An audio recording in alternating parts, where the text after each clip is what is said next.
အမျိုးသားအများစုကကိုဘဝတွေကိုအေးချမ်းမှုယူလာပေးမဲ့မိန်းကလေးမျိုးလူချင်တယ်လို့ပြောတတ်ကြပါတယ်ဒါပေမဲ့တချို့အမျိုးသားတွေမသိတာတခုရှိပါတယ်ခင်ဗျမိန်းကလေးတယောက်ရဲ့အေးချမ်းမှုဆိုတာသူ့မှာအလိုလိုရှိနေတဲ့အရာမဟုတ်ပါဘူးသူလုံခြုံတယ်လို့ခံစားရတဲ့အခါမှာသူ့ဘက်ကပြန်ပေးနိုင်တဲ့အရာပါမိန်းကလေးတယောက်ရဲ့နူးညံ့မှုဆိုတာလေသူ့ရဲ့ပင်ကိုအကျင့်တစ်ခုတည်းမဟုတ်ပါဘူးသူ့ကိုဘလူးဆက်ဆံလေးဆိုတာပေါ်မူတည်ပြီးပြန်ပေါ်လာတဲ့တုံ့ပြန်မှုတစ်ခုပဲဖြစ်ပါတယ်မိန်းကလေးတယောက်ကဆက်စချင်းကလေးကတန်တရားများနေတဲ့သူ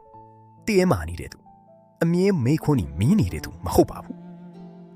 သူအဲ့ဒီလိုဖြစ်လာတာကအကြောင်းမရှိပဲဖြစ်လာတာမဟုတ်ပါဘူး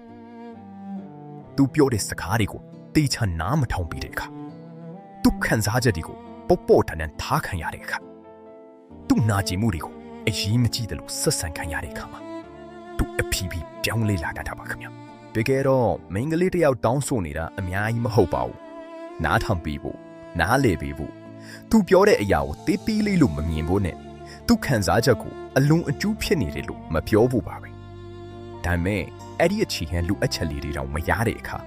သူ့ရဲ့နူးညံ့မှုကတဖြည်းဖြည်းပျောက်လာတတ်ပါတယ်အရင်ကနွေးထွေးတဲ့စကားတွေပြောတတ်တဲ့သူကစကားနေလာမယ်စိတ်ရှိတတ်တဲ့သူကစိတ်တူလွယ်လာမယ်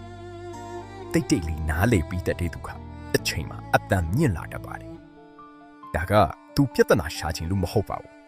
သူနားလေခံရဖို့အတွက်အမြဲတမ်းတိုက်ပွဲဝင်နေရတဲ့အနေထားသူမဲခုံးများလာတာကစိတ်ရှုပ်အောင်လှုပ်ချင်လို့မဟုတ်တယ်လို့